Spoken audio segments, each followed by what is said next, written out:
Laba diena, gerbiami visaginiečiai. Noriu pasidalinti tais įvykiais, kurie buvo paskutinius keletą savaičių.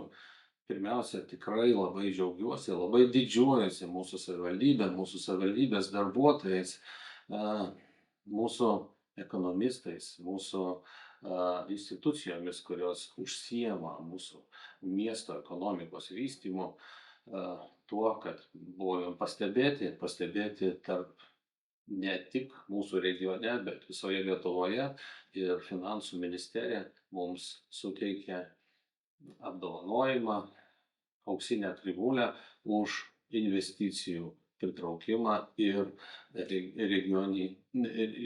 regioninę lyderystę.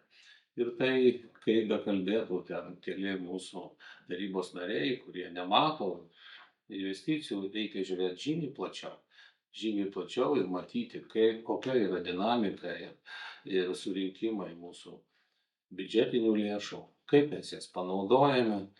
Ministerijai tikrai matosi, kaip mūsų lėšos auga, kaip mes jas įveikliname ir kokius rezultatus gauname ir kokia aplinka tampa mūsų savivaldybėje. Investicijos ateina į ten, kur aplinka tinkama investicijoms ateiti. Ir tokių pavyzdžių tikrai turime ne vieną, ne du ir ne tris, o ir ne 10. Taip kad tie, kurie galvoja, kad nepagrįstai suteiktas apdovanojimas, ir tikrai žinau, labai gražiai mokate rašyti skundus, nes tik tai tą ir darote, kreipkitės į finansų ministeriją, pats laikas, kad apdovanojimas suteiktas nepagrįstai.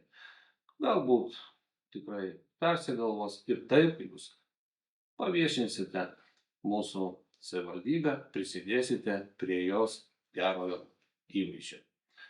Taip pat noriu atkreipti dėmesį, kad praeitą savaitę buvau išvykęs į Norvegiją su tikrai didelė delegacija ir labai aiškia delegacija, nors kai kuriems tarybos nariams ir tai yra neaišku. Tai delegacijos sudėtis buvo viso regiono savivaldybių atstovai. Tarp jų merai, administracijų direktoriai, vicemerai, švietimo padalinių vadovai, ir už šią kelionę mokėjo regionas. Ir tai tik įrodo, kad Visaginas tampa antruoju ekonomikos vystymo centru regione. Tai tik įrodo, kad Visaginas imasi lyderystės mūsų regione. Nes tos kelionės visos organizacijos našta daugiausiai krito būtent Visaginui, ir visa delegacija grįžo su dideliu žinių bagažu, su dideliu entuziazmu, kaip galima kelti mūsų švietimą, mūsų mokinių, vaikų švietimo lygį.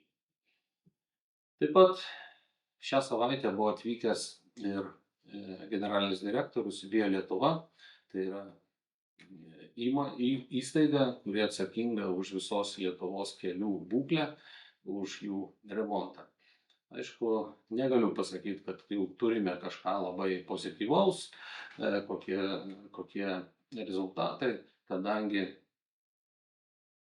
rezultatas labai aiškus.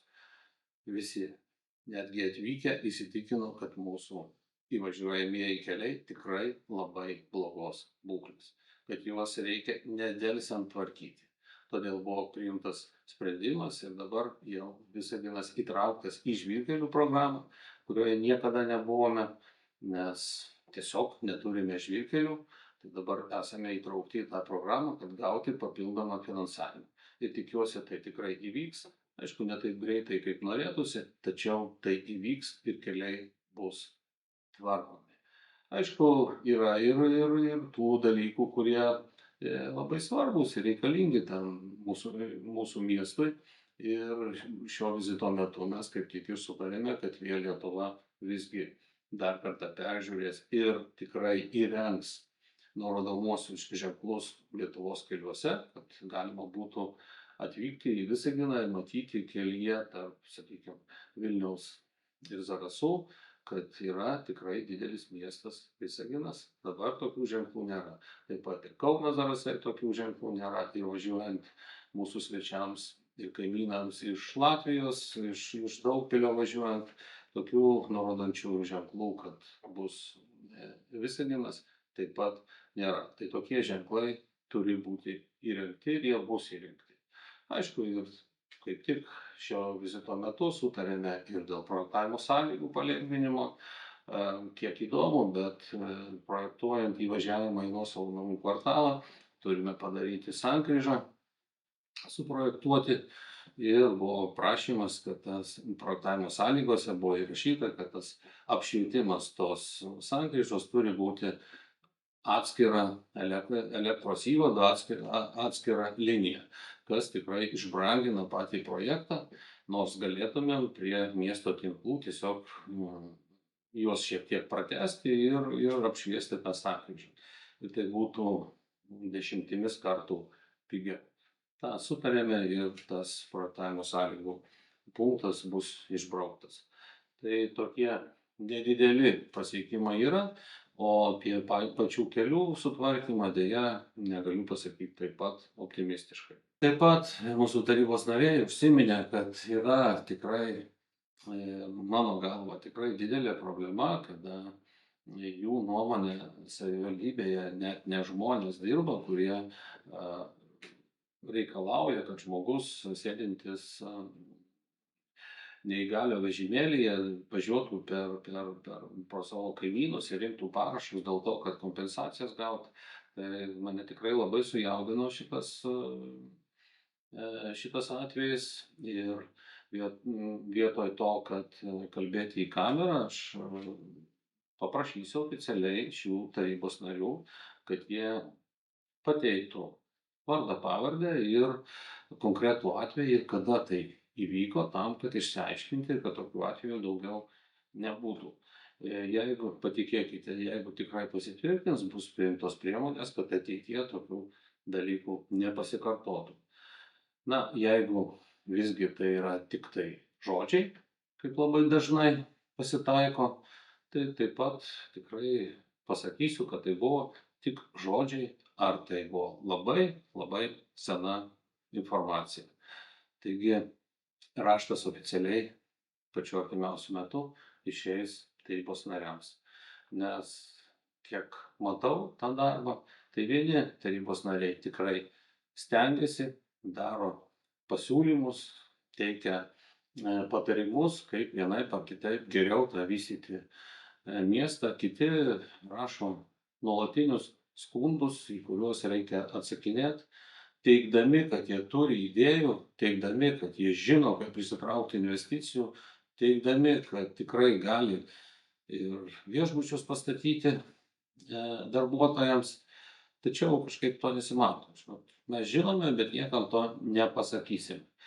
Tai yra tarybos narių, kurie piktdžiugiškai džiaugiasi, kad yra tam tikrų sunkumų pasiekti tą pačią laisvą ekonominę zoną ir taip pat viešina, kaip čia yra sunku.